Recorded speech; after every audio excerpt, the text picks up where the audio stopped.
Hermanos, les saludo con gozo en el nombre del Señor y les quiero pedir que puedan buscar en sus Biblias el libro de Romanos, capítulo 1, muy fuerte, versículo del 1 al 11. Lo que dice ahí precisamente en nuestra diapositiva. Romanos 5, versículos 1 al 11. Y voy a dar lectura en la versión Biblia de las Américas. Y dice así la palabra del Señor.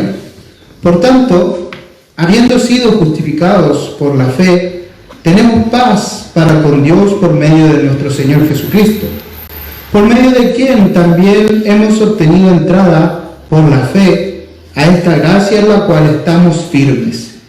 Y nos gloriamos en la esperanza de la gloria de Dios. Y no solo esto, sino que también nos gloriamos en las tribulaciones, sabiendo que la tribulación produce paciencia, y la paciencia carácter probado, y el carácter probado esperanza.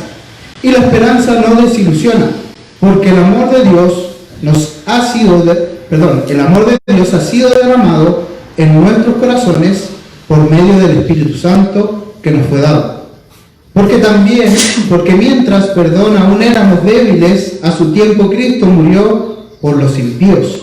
Porque a duras penas habrá alguien que muera por un justo, aunque tal vez alguno se atreva a morir por el bueno.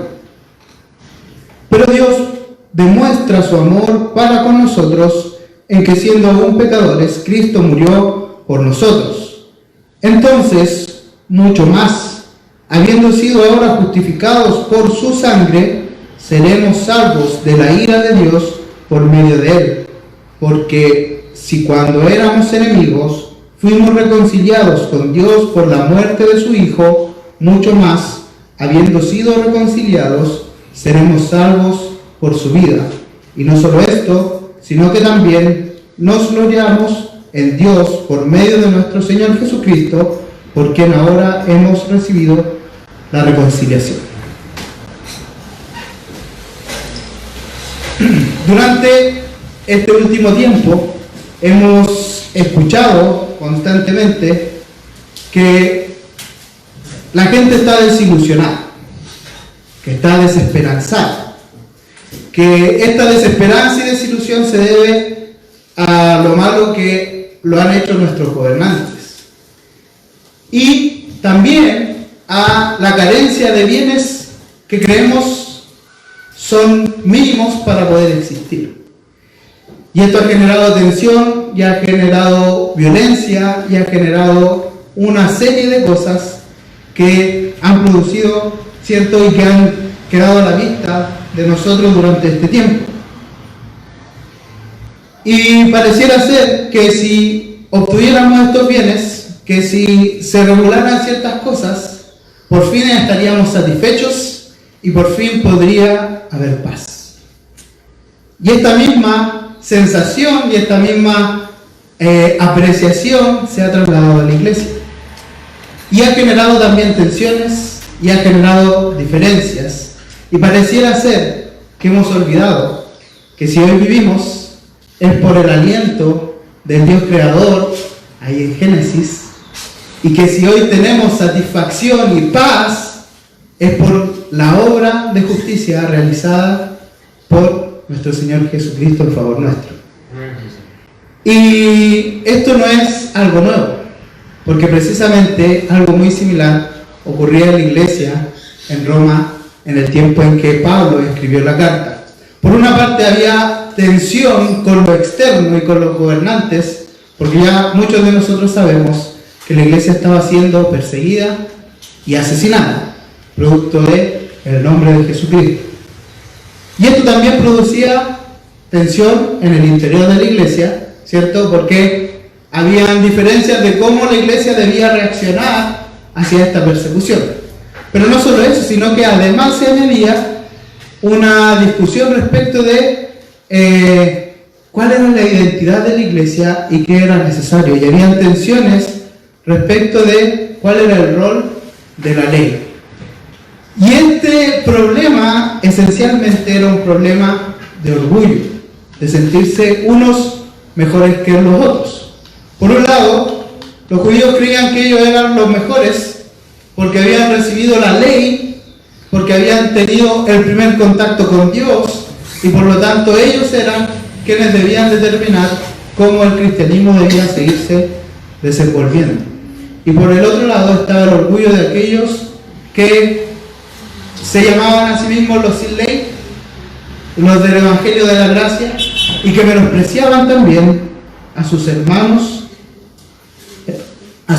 judíos que procuraban cumplir la ley.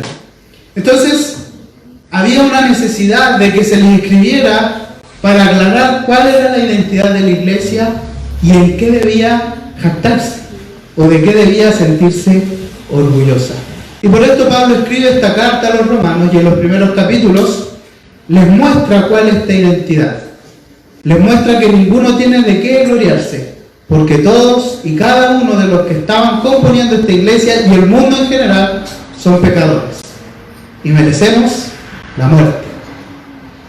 Y además de esto, él les dice que aquellos que componen el cuerpo o que componen la iglesia, aquellos que pueden llamarse hijos de Dios, son aquellos que por la fe creen en Jesucristo.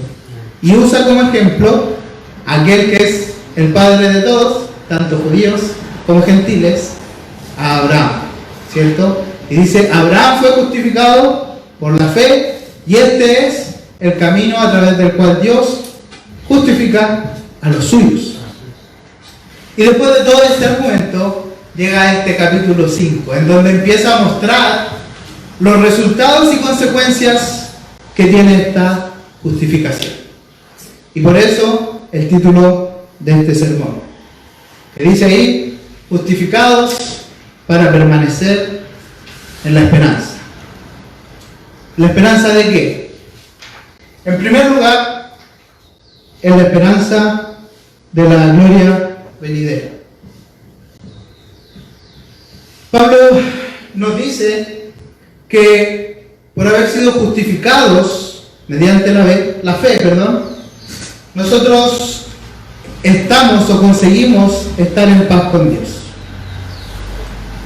Pero ¿qué hace tan importante que estemos en paz con Dios? Podríamos preguntarnos. El tema es que la Biblia nos enseña continuamente que nosotros somos por naturaleza enemigos de Dios. Enemigos de Dios. Dice Romanos 5:10, parte A, porque si cuando éramos enemigos fuimos reconciliados con Dios por la muerte de su Hijo. Dice Romanos 8:7, ya que la mente puesta en la carne es enemiga de Dios, porque no se sujeta a la ley de Dios, pues ni siquiera puede hacerlo. Dice Santiago 4:4, oh almas adúlteras, ¿no sabéis que la amistad del mundo es enemistad hacia Dios? Por tanto, el que quiere ser amigo del mundo se constituye enemigo de Dios. Y esta es la peor condición en la que se pueda encontrar el hombre. No hay otra más terrible. El ser considerado enemigo de Dios. El estar bajo la ira continua de Dios. Y la misma Biblia nos relata que es precisamente esta condición la principal causa de la insatisfacción y el temor del hombre. Dice Génesis 3:10, Dios respondió hablando de Adán, te oí en el huerto y tuve miedo porque estaba desnudo y me escondí. Dice Proverbios 28:1a, el impío huye sin que nadie lo persiga. Dice Isaías 48:22, no hay paz para los malvados, dice el Señor. Pero no solo esto, sino que nos hace, como ya dijimos, blancos de la ira de Dios. Nahum dice en el capítulo 1, versículo 2, Dios celoso y vengador es el Señor e irascible. el Señor se venga de sus adversarios y guarda rencor a sus enemigos. Romanos 6:23, porque la paga del pecado es muerte. Salmo 5, del 5 al 6, los que se jactan no estarán delante de tus ojos, aborreces a todos los que hacen iniquidad, destruyes a los que hablan falsedad. El Señor abomina al hombre sanguinario y engañador. Porque parece ser, o más que parece ser, es claro, que es significativo estar en paz con Dios. Es un tema importante el tener y el ser objetos y blancos de esta paz con Dios, porque precisamente este es el cumplimiento de lo que dijo el profeta Isaías en el capítulo 32, versículo 17, que dice: la obra de la justicia será paz, y el servicio de la justicia tranquilidad y confianza para siempre. Esa justicia se refiere única y exclusivamente a la justicia adquirida, obtenida y conseguida por Cristo en la cruz del Calvario. Necesitamos esta paz, necesitamos esta reconciliación, porque es la única manera en la cual podemos vivir confiadamente y con una esperanza firme de la gloria venidera. Pablo dice: sabemos que estaremos con Él en la gloria. Que hemos adquirido paz nos da esperanza y seguridad de que veremos la gloria, de que estaremos con Él y de que seremos como Él, porque le veremos tal como Él es, como lo dice el apóstol Juan en el capítulo 3, versículo 2. Y aunque es importantísima y es buena esta esperanza en la que somos cimentados de la esperanza venidera, Pablo no termina allí, sino que también nos dice que esta justificación nos permite mantenernos en la esperanza del amor divino en medio de las tribulaciones. Muchos hemos escuchado que si venimos a Cristo se van a acabar nuestros problemas. Pero la Biblia, por el contrario, nos dice que el venir a Cristo es precisamente una razón por la cual vienen tribulaciones. Y no oculta este tema como pretendiendo poner una letra chica, sino que continuamente nos muestra que las tribulaciones, los problemas, las persecuciones son parte de la vida del creyente. Amén. Juan 16:33 dice: estas cosas os he hablado para que en mí tengáis paz. En el mundo tendréis tribulación, pero confiad, yo he vencido al mundo. Amén. Santiago, en el primer capítulo, en el segundo versículo de su carta, comienza a decir: tened por sumo gozo, hermanos míos, el que os halléis en diversas pruebas. Pedro también escribe en su primera carta, capítulo 1, versículo 6, en lo cual os regocijáis grandemente, aunque ahora por un poco de tiempo, si es necesario, seáis afligidos con diversas pruebas. Los salmos también nos dan testimonio de las tribulaciones que vive el creyente. Dice el Salmo 44:22: pero por causa tuya nos matan cada día, se nos considera como ovejas para el matadero. Entonces, ¿qué diferencia hay? ¿Qué ganancia hay entre aquellos que no creen en Jesucristo, entre aquellos que no han sido justificados, y nosotros que sí hemos alcanzado por gracia esta justificación? La diferencia principal es que estas tribulaciones, es que este dolor, es que este problema no viene sin propósito. Amén. Tienen un propósito muy, muy claro. Pablo dice, que la prueba produce paciencia. La prueba nos enseña paciencia. Que la paciencia nos enseña o nos genera un carácter probado. Y que el carácter probado vuelve a reafirmar en nosotros esperanza. Esperanza. Una de las cosas que tenemos que entender finalmente respecto de estas tribulaciones es que no nos van a devastar. Hace algunas predicaciones atrás nos recordaban que precisamente podemos estar pasando por mucho dolor, sufrimiento, pero no estamos destruidos, porque es Dios quien nos sostiene. Amén. Y pareciera ser que no es solo Pablo el que piensa de esta manera. Pareciera ser que además de Pablo, Pedro también concuerda con él.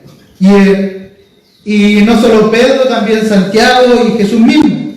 Santiago escribe en el capítulo que ya leíamos, diciendo que sabiendo que la prueba de vuestra fe produce paciencia, y que la paciencia ha de tener su perfecto resultado, para que seáis perfectos y completos, sin que os falte nada.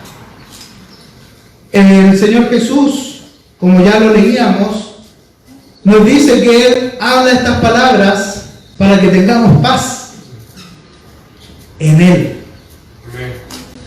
Allí en Juan 16:33, y Pedro escribe diciendo, extendiendo el versículo que ya leíamos al 7, en lo cual os regocijáis grandemente, aunque ahora por un poco de tiempo, si es necesario, seáis afligidos con diversas pruebas, para que la prueba de vuestra fe, más preciosa que el oro que perece, aunque probado por fuego, sea hallada, que resulta en alabanza, gloria y honor, en la revelación de Jesucristo.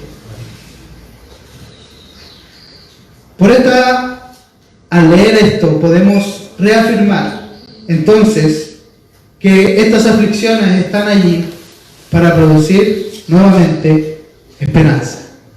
Pablo nos dice, ya ganaron esperanza, porque saben que están en paz con Dios. Y eso los hace mirar a la gloria venidera. Y además nos dice, pero además de eso, sus tribulaciones, sus problemas, sus persecuciones son para que esa esperanza crezca aún más, para que puedan probar cuán fiel es Dios. Amén. ¿Y cómo hacemos esto, hermanos? Y Pablo dice, mirando o experimentando el amor de Dios que ha sido derramado en ustedes por el Espíritu Santo. ¿Cómo podemos experimentar este amor? ¿Cómo podemos experimentar este amor? Una de las formas, y es una forma que no se puede compartir, es esa en la cual nosotros sentimos paz en los momentos menos indicados para sentir paz. En los momentos en que más asustados y preocupados deberíamos estar, podemos sentir esa paz que sabemos que no es natural. Pero una de las maneras aún más efectivas es mirando a la cruz. Y Pablo una y otra vez en este texto nos recuerda el sacrificio de nuestro Señor Jesucristo. Nos dice, aquel que murió en la cruz por amor de ustedes, aquel que sufrió los látigos, la muerte, los clavos, las burlas, por amor de ustedes. Y es por eso que se añade también el mantenernos en la esperanza de la obra que fue hecha por Dios en Cristo. Pablo parte diciendo en el versículo 6 de este capítulo 5, cuando éramos débiles. Y esto le da fuerza a todo el argumento que sigue. Cuando éramos débiles, ninguno de nosotros podía forzar la justificación. Ninguno de nosotros tenía la fuerza suficiente los méritos necesarios para alcanzar la paz con Dios. Por lo tanto, cualquier esfuerzo, cualquier intento que el hombre trate de hacer para alcanzar la paz con Dios, para alcanzar la justicia con Dios, es simplemente una niebla que se esfuma, es débil, no tiene fuerza. Es por esto que cualquier esperanza que nosotros pongamos en nosotros mismos o en cualquier otro que no sea Jesucristo es inútil. De hecho, Pablo nos muestra ahí con su argumento que en el fondo nosotros lo sabemos. Muy en el fondo lo sabemos. Y él dice, porque ninguno hay que esté dispuesto a morir por un justo. Todos dudamos del que está al frente nuestro, porque sabemos que es tan débil como lo soy yo. Y yo no estoy dispuesto a morir por alguien que no valga la pena. Y Pablo dice, puede que haya alguno que diga, ya, voy a apostar, voy a arriesgarme y voy a dar mi vida por ese que yo encuentro bueno, mejor que todos. Pero Cristo, dice Pablo, murió por los pecadores, murió por los débiles, murió por sus enemigos. Cristo murió por nosotros en el tiempo justo. Y esto es algo que añade aún más esperanza a nuestra esperanza. Dios no se atrasa, Dios no se adelanta, Dios no falla en el tiempo. Él realiza su obra en el tiempo justo, en el tiempo necesario. Él no depende de las circunstancias en las que nosotros nos encontremos, de el nivel de santidad que hayamos alcanzado, de cuán hondo hayamos caído. Él hace su obra en el tiempo perfecto. Entonces, si Dios decidió amarnos y obrar justicia en favor nuestro cuando aún éramos pecadores, ¿podemos dudar de su amor? ¿Podemos dudar de su fidelidad?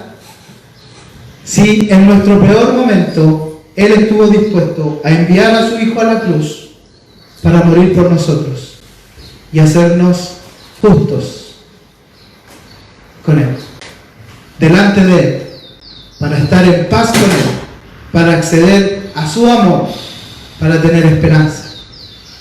Entonces, vemos que tenemos esperanza de la gloria venidera, de aquel momento en el cual estaremos delante de la presencia de Dios. Tenemos esperanza aún en medio de nuestras tribulaciones, porque sabemos que son y están allí para nuestro beneficio, para que crezcamos y para que aún aumente más nuestra esperanza al crecer nuestra confianza en la fidelidad de Dios. Podemos mantenernos en la esperanza al mirar la obra de Cristo que fue hecha en ese momento más terrible, en el cual nosotros le dimos la espalda a Dios, en el cual nosotros no queríamos relacionarnos con Dios, sino que éramos sus enemigos. Y ahora también Pablo nos dice que podemos tener esperanza cuando podemos tener esperanza, de la obra que será hecha por Dios en Cristo. ¿Qué quiere decir esto? Pablo dice, si Dios nos justificó cuando éramos pecadores por medio de la muerte de Cristo, ¿cómo no va a rescatarnos de su ira ahora que ya hemos sido reconciliados con Él en Cristo, que está a su diestra, resucitado y con poder? Y esto es maravilloso. Porque no hay espacio en el tiempo que podamos imaginar en el cual no podamos ver el amor de Dios. Pablo dice, tú estabas en tu peor momento. Eras malo. Sigue siendo malo, pero eras enemigo de Dios. Y en ese momento Dios te amó y envió a su Hijo a morir por ti, a la cruz del Calvario, para hacerte su amigo.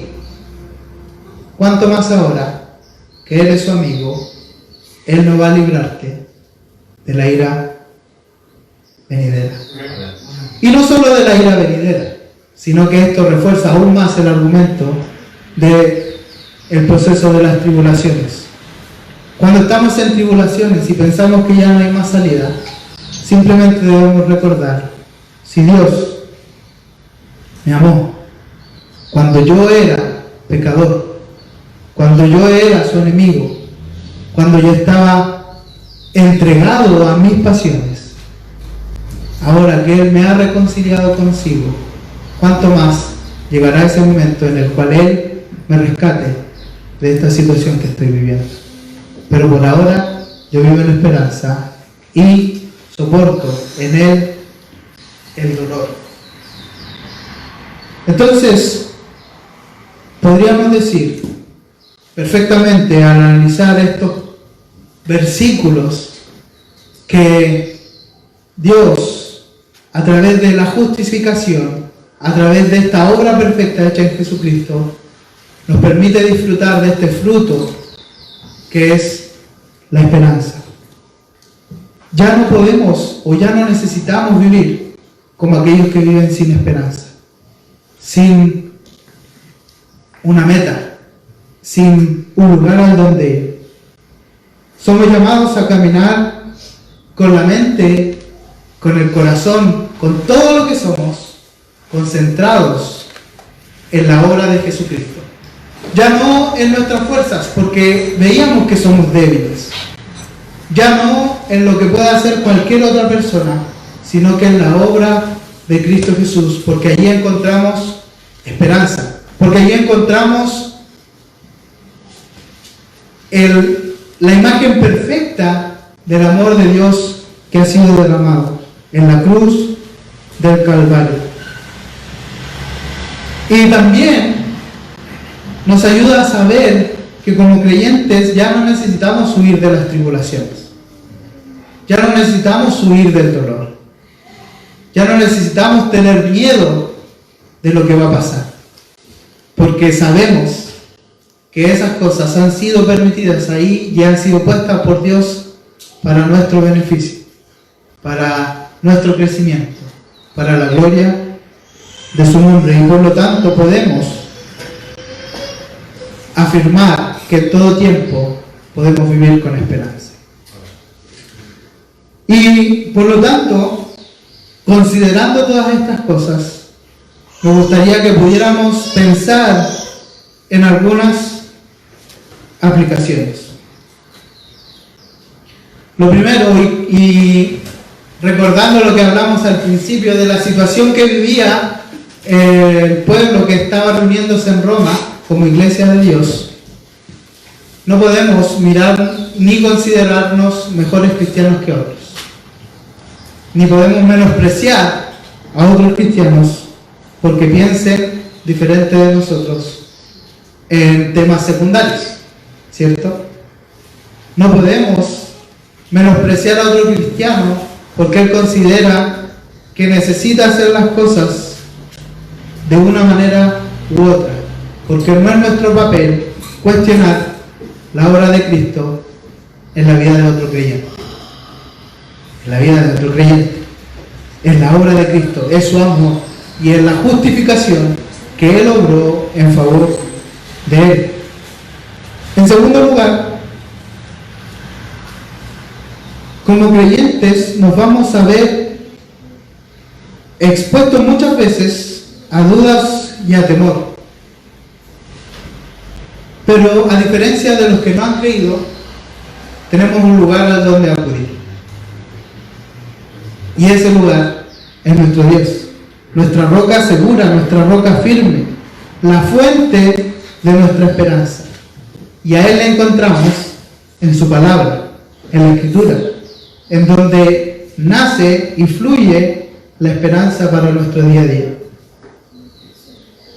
Hoy, cuando vivimos y vemos incertidumbre de lo que va a pasar, del tiempo en que se va a extender esta situación difícil que estamos viviendo como país, en la que muchas personas y muchos grupos buscan capturar el corazón de las personas, prometiéndoles esperanza y tiempos de mejoría y de victoria y de paz y de justicia, no podemos caer.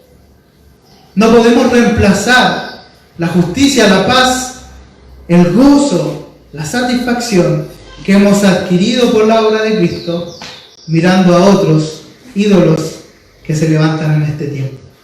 Amén. Nuestra esperanza debe seguir permaneciendo en Jesucristo, nuestro Salvador, aquel que hizo la obra perfecta y completa en favor nuestro.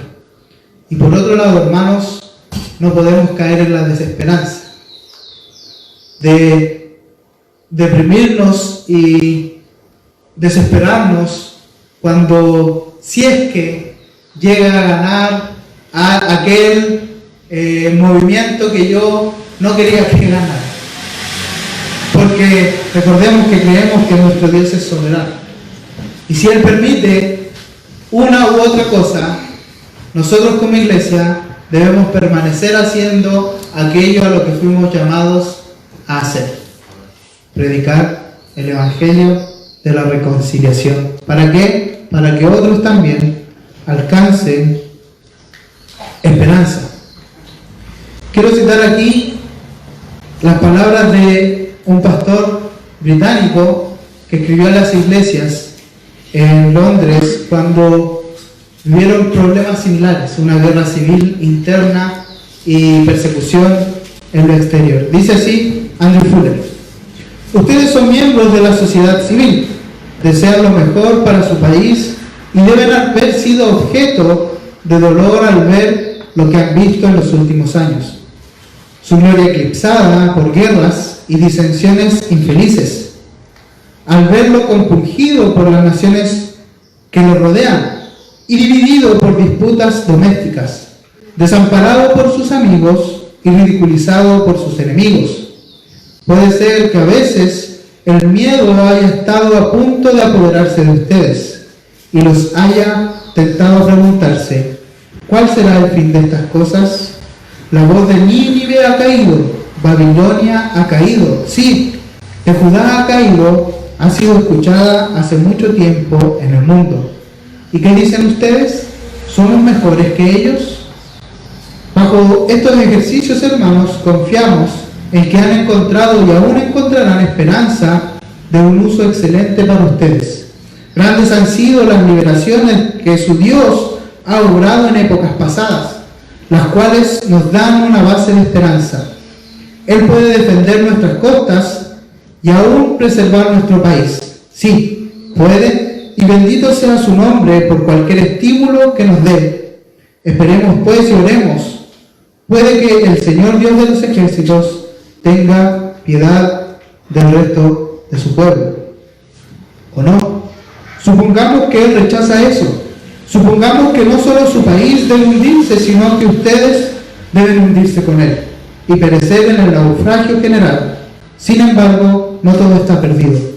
Si su porción yace en este mundo, entonces en verdad, como el dueño de un barco cuyo todo está a bordo, podrían temer que se hunda. Pero viendo que su herencia está muy lejos del alcance de estas vicisitudes, hay razón para que combinen el gozo con el temblor. Sí, hermanos, confiamos en que hay razón para que se unan al Santo David. Dios es nuestro refugio y fortaleza, una ayuda muy presente en la angustia. Por tanto, no temeremos, aunque la tierra sea conmovida y aunque las montañas sean arrastradas hasta el medio del mar. Esa es la cita del pastor Fuller. En tercer lugar, debemos recordar que la mejor actitud ante toda situación es una actitud de adoración. Cuando terminaba de leer el versículo 11, y gracias a que estamos estudiando en cimientos el pacto con Noé, no podía evitar recordar a Noé bajando del arca luego de un año completo flotando y siendo llevado por la gracia de Dios. Salió y quizás vinieron muchas incertidumbres a su corazón. ¿Qué va a pasar? ¿Los animales nos van a comer? ¿Dónde vamos a vivir? ¿Mis hijos van a permanecer fieles al Señor? Pero dentro de todas las incertidumbres había una certeza en su corazón. Él y su familia habían sido liberados de la muerte y del juicio de Dios solamente por gracia.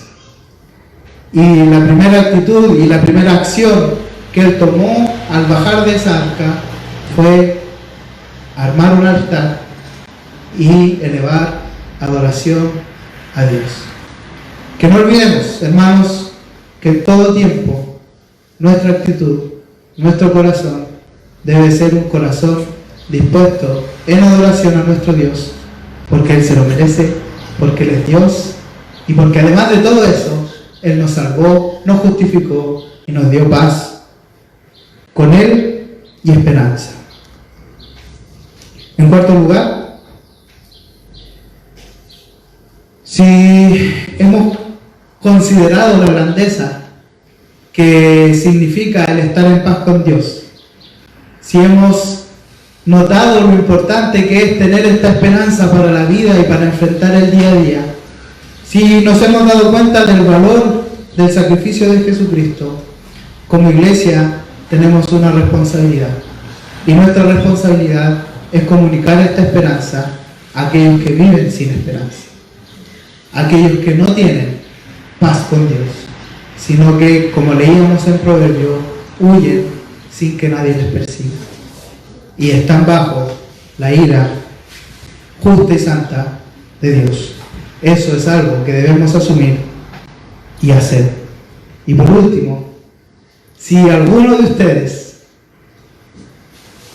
no tiene esa esperanza y ha visto cómo la desesperación cala en su corazón y ha visto cómo no hay donde huir en los momentos de incertidumbre y de dolor, y a través de la palabra del Señor ha entendido que el único lugar seguro, que la única fuente de esperanza es Jesucristo, le invitamos a que pueda acercarse a un creyente, al pastor, y pueda contar esto que ha sentido en su corazón y esta convicción de que solo Jesús puede salvarle, darle esperanza y paz para su vida. Vamos a orar, hermanos.